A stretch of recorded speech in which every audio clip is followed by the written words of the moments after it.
तो हेलो दोस्तों, कैसे हो आप लोग। उम्मीद करते हैं बढ़िया होंगे और अपनी पढ़ाई लिखाई को बहुत ही बेहतरीन तरीके से कर रहे होंगे। ये वीडियो मैं काफ़ी समय बाद अपलोड कर रहा हूँ क्योंकि कुछ पर्सनल रीजन की वजह से हम बिजी थे, जिसकी वजह से आपको वीडियो नहीं मिल पा रही थी। लेकिन अब आपको वीडियो लगातार मिलेगी। देखिए, हम लोग पिछली बार जो एग्ज़ाम हुआ था, जो 2026 में हुआ है, उसके बोर्ड का जो मैथ का पेपर था, उसमें पूरा का पूरा मैथ हमने पढ़ाया था शुरू से लेकर अंत तक। आज भी हमारी वीडियो हमारी यूट्यूब चैनल पर पड़ी हुई है। आप जाकर देखोगे तो हमने शुरू से मैथ उसमें पढ़ाया था, लेकिन उसमें मैंने वाइट बोर्ड पर पढ़ाया था। यानी वाइट बोर्ड होने की वजह से पीपीटी जो हम बनाते थे उसको आपको दे नहीं पाते थे। ठीक है, बहुत सारे लोगों ने वो वीडियो इसलिए नहीं देखा क्योंकि वो वाइट बोर्ड पर था, अच्छा क्लियर क्वालिटी में नहीं था। तो इस बार हमने पैटर्न को थोड़ा सा चेंज किया है। अब हम यहाँ पर पीपीटी की सहायता से आपको पढ़ाने वाले हैं। ठीक है, हम यहाँ पर आपको दिखेंगे तो नहीं, लेकिन जो भी चीज़ें दिखेंगी वो डिजिटली होंगी। आपको इसका पीडीएफ भी दिया जाएगा और मैं केवल मैथ नहीं, अदर सब्जेक्ट भी पढ़ाऊंगा इस बार। जैसे साइंस हो गया, इंग्लिश ग्रामर हो गया, ये सारी चीज़ें आपको इस साल पढ़ने को मिलेंगी। तो जो बच्चे अभी 10वीं की तैयारी कर रहे हैं बोर्ड पेपर में, वो हमारे चैनल से आराम से जुड़ सकते हैं। और जो पुराने बच्चे जुड़े हुए हैं, वो अपने आसपास के बच्चों को बताइए कि इस चैनल पर आपको मैथ के कंटेंट बहुत ही बेहतरीन तरीके से पढ़ाए जाते हैं। वो भी शुरू से पढ़ाए जाते हैं। ऐसा कोई नहीं होता कि एक सवाल यहाँ से बता दिया गया, एक सवाल वहाँ से बता दिया गया, ऐसा कुछ भी नहीं होता। यहाँ पर आपको जो भी पढ़ाया जाता है वो एकदम शुरू से पढ़ाया जाता है और एकदम बेहतरीन तरीके से पढ़ाया जाता है। इस बार तो हमने आपको पीडीएफ भी प्रोवाइड करने का सोचा है कि आपको पीडीएफ भी दिया जाए। ये जो क्लास होगी, इस क्लास का आपको पीडीएफ नोट्स भी दिया जाएगा। ठीक है, तो चलिए बिना देरी के हम लोग वीडियो को शुरू करते हैं। और जिन्होंने भी अभी तक चैनल को सब्सक्राइब नहीं किया है, सब्सक्राइब कर लीजिए, क्योंकि आज से हम लोग कक्षा 10वीं का गणित शुरू कर रहे हैं और इस पूरा का पूरा हम लोग पढ़ा के तभी ये आपका यहाँ पर ख़त्म करेंगे।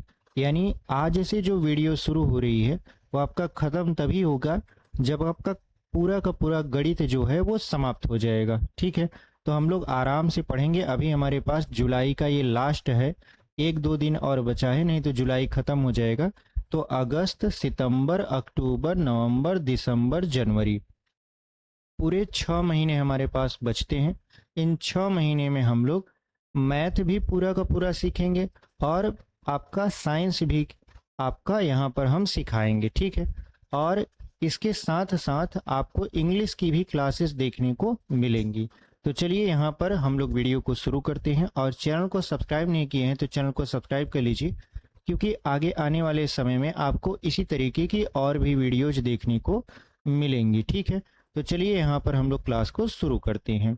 देखिए, आज हम लोगों का कक्षा 10वीं का पहला क्लास है, तो हम लोग क्लास को बहुत ज़्यादा लंबा नहीं खींचेंगे क्योंकि वीडियो भी बहुत देर बाद आपको मिल रही है और हम भी नहीं चाहते कि पहली ही क्लास आपको इतना लंबा चौड़ा पढ़ा दिया जाए कि आप बोरिंग फील करो। तो हम लोग यहाँ पर आज प्रश्नावली 1.1 का पहला क्वेश्चन, जिसमें 5 प्रश्न दिए हैं, उसको आराम से डिस्कस करेंगे और एकदम बेहतरीन तरीके से समझेंगे।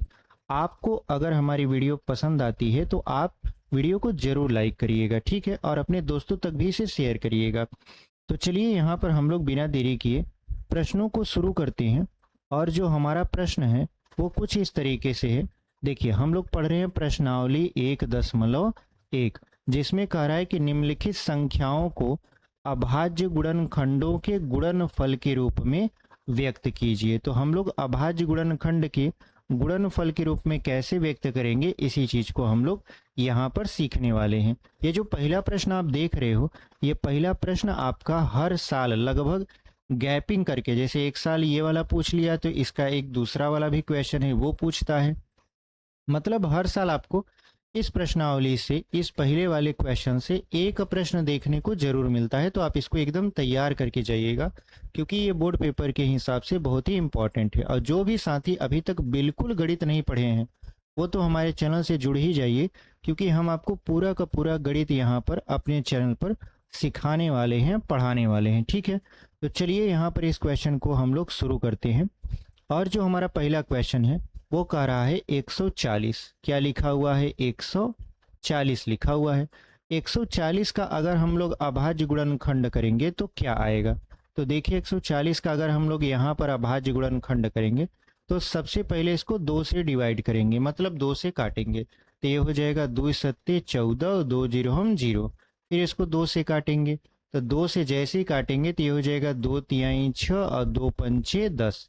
फिर इसको हम लोग किससे काटेंगे, 5 से। तो 5 से काटेंगे तो 5 सत्ते 35। फिर ये 7 से काटेंगे तो ये पूरी तरीके से क्या होगा, कट जाएगा। अब देखिए यहाँ पर ये जो 140 आया है, तो 140 बराबर ये जो इस तरफ आए हुए हैं जिसमें आपने लिखा है 2, 2, 5 और 7, ये इसके क्या है, अभाज्य गुणनखंड है और हमको 140 को इसी रूप में व्यक्त करना है। तो हम लोग यहाँ पे लिखेंगे 2 गुणे, यहाँ पर 2 गुणे, यहाँ पर हो जाएगा 5 गुणे 7। इसका मतलब ये है कि ये अपने अभाज्य गुणनखंड के रूप में आ चुका है। अब आप देखो तो 2 जो है वो 2 बार है, तो इसको हम 2 का यहाँ पर स्क्वायर लिख देंगे, फिर गुणे लिख देंगे 5 और गुणे 7 हो जाएगा। ठीक है, तो इसका मतलब ये है कि 140 का जो अभाज्य गुणनखंड आया वो कितना आया आपका यहाँ पर 2 का घाते 2 गुणे 5 गुणे 7, और यही आपका क्या हो जाएगा, आंसर हो जाएगा। तो उम्मीद करते हैं आपको ये बहुत ही बेहतरीन तरीके से समझ में आया होगा। एक चीज आपको और सिखा दे जो हमको शुरू में ही थोड़ा सा बता देना चाहिए था, हम नहीं बताए हैं। देखिए एक चीज ये आप ध्यान दीजिए, यहाँ पर चैप्टर का नाम है वास्तविक संख्या। चैप्टर का क्या नाम है, वास्तविक संख्या। तो थोड़ा सा वास्तविक संख्या के बारे में आप जान लीजिए।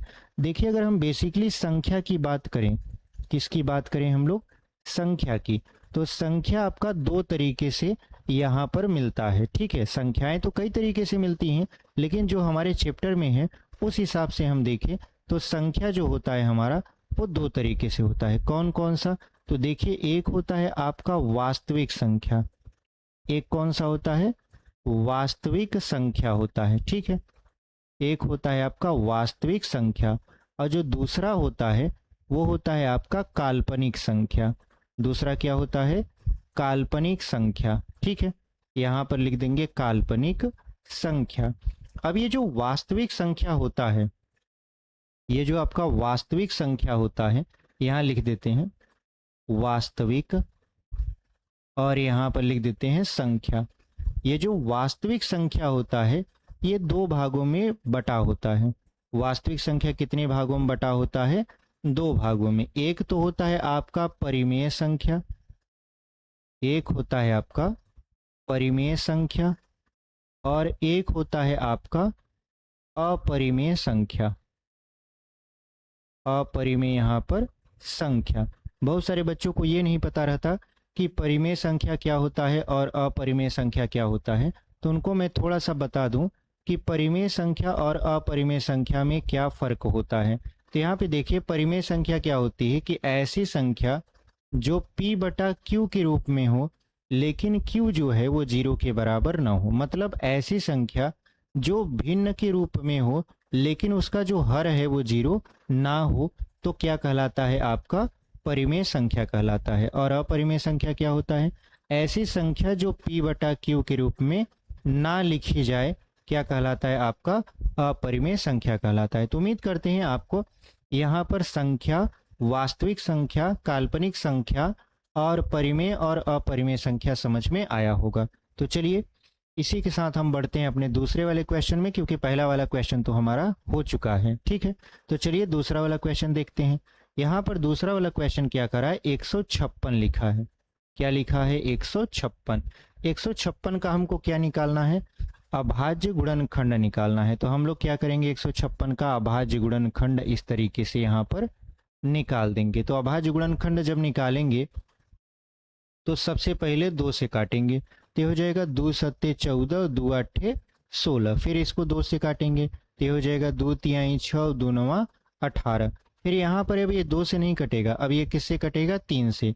तो 3 एकम 3 और 3 त्रिका 9। उसके बाद ये किससे कटेगा, 13 है तो 13 से ही कटता है, तो 13 से काटेंगे तो 1 हो जाएगा। इसका मतलब क्या है, इसका मतलब ये है कि अगर हम 156 का अभाज्य गुणनखंड लिखें तो हो जाएगा 2 गुणे यहाँ पर 3 गुणे 13।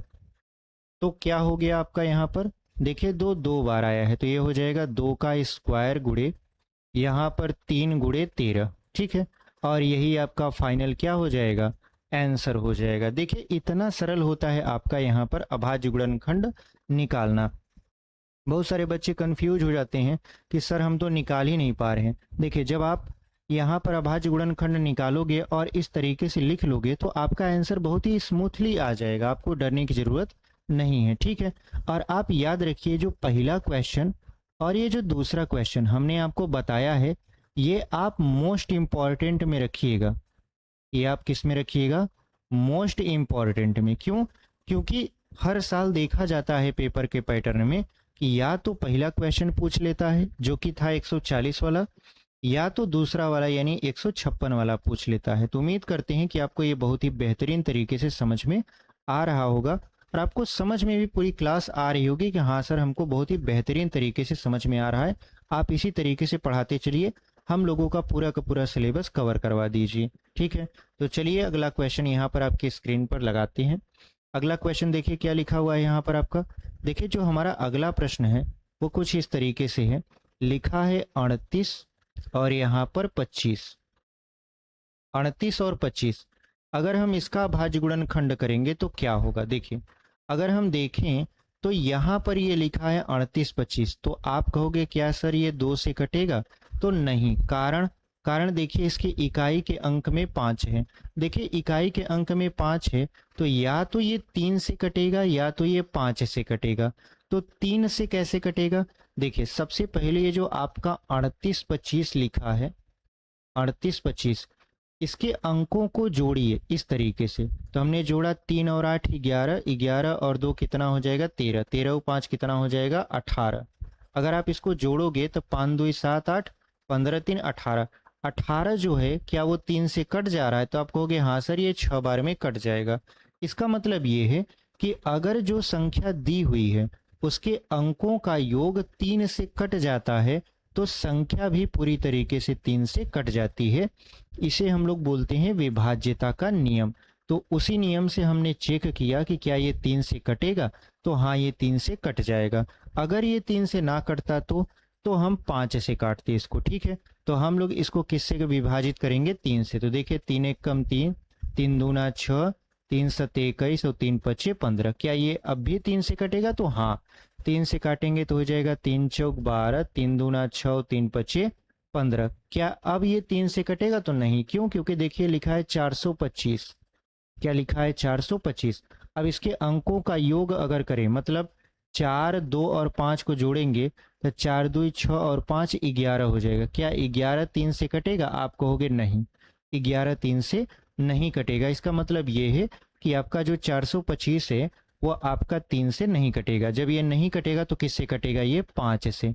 तो 5 से विभाजित करते हैं तो 5 8 40 हो जाएगा और 5 5 25। क्या अब ये 5 से कटेगा, तो हाँ, क्योंकि लास्ट में 5 है तो 5 से कट सकता है। 5 से काटेंगे तो 17 आ जाएगा। फिर ये 17 से ही कटेगा क्योंकि 17 17 से ही कटता है, तो एक बार में ये कट जाएगा। इसका मतलब ये हुआ कि 38 25 जो है, 38 25 इसका अभाज्य गुणनखंड जब हम लोग निकाले हैं तो कितना आया है, 3 गुणे यहाँ पर 5 गुणे 17, यही आया है। तो इसका मतलब ये है 3 2 बार आया है तो 3 का स्क्वायर गुणे 5 2 बार आया है तो 5 का स्क्वायर और गुणे क्या हो जाएगा 17, और यही हमारा क्या है, आंसर है। तो इस तरीके से हमने इस प्रश्न को भी बहुत ही बेहतरीन तरीके से यहाँ पर लगा दिया है। उम्मीद करते हैं आपको एकदम बेहतरीन तरीके से चीज़ें समझ में आ रही होंगी, ठीक है। तो चलिए अगला क्वेश्चन देखते हैं हम लोग यहाँ पर। अगला प्रश्न हमारा क्या कहता है, अगला प्रश्न देखिए दिया है आपका यहाँ पर 5005, ठीक है।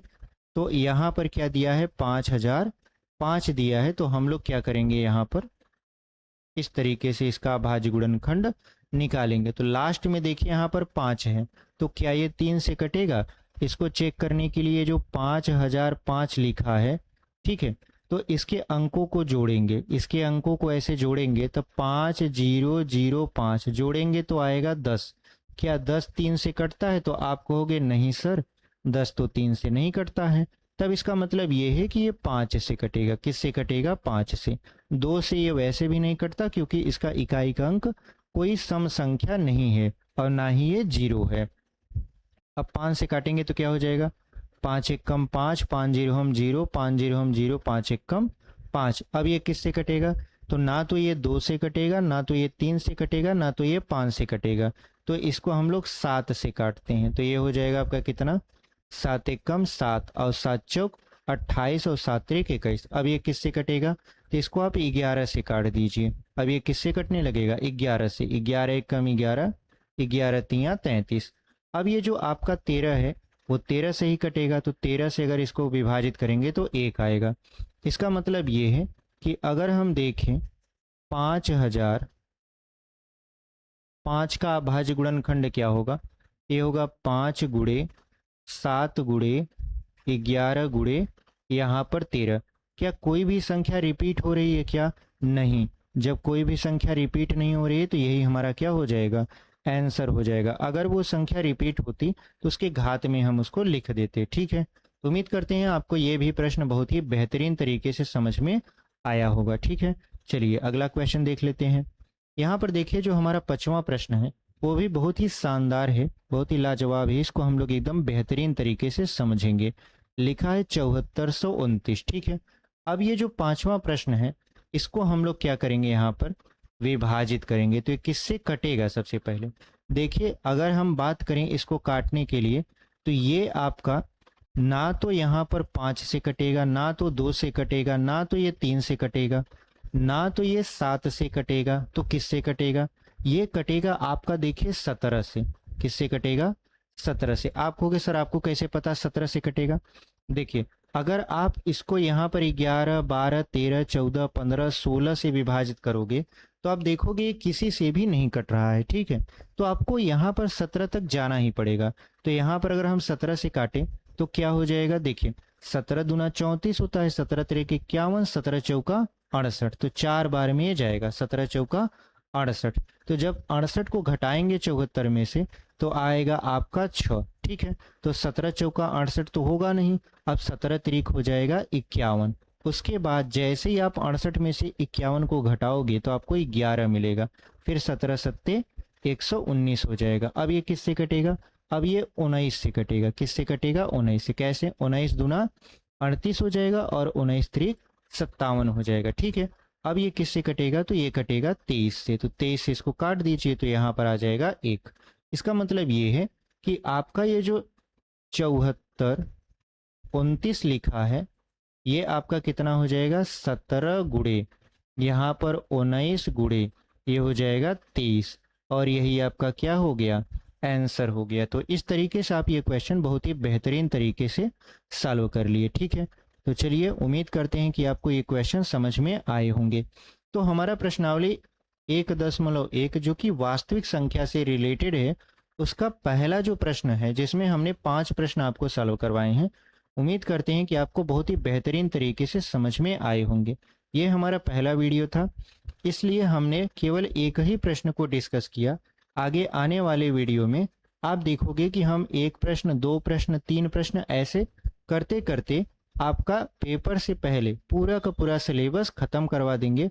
और इसका अगर आपको पीडीएफ चाहिए तो आप हमारे व्हाट्सएप चैनल और टेलीग्राम चैनल से जुड़ जाइएगा। डिस्क्रिप्शन में हम आपको लिंक दे दिए हैं। ठीक है, आप वहां से जुड़कर पीडीएफ ले लीजिएगा ताकि जब आपका पेपर आए तो आपका रिवीजन अच्छे से हो जाए। तो उम्मीद करते हैं कि आपको हमारी वीडियो पसंद आई है। अगर हमारी वीडियो आपको पसंद आती है तो वीडियो को जरूर लाइक करिएगा। चैनल पर नए हैं तो सब्सक्राइब कर दीजिएगा। मिलते हैं आपसे एक अगले वीडियो में, तब तक के लिए धन्यवाद। ऐसे ही पढ़ते रहिए और आगे बढ़ते रहिए।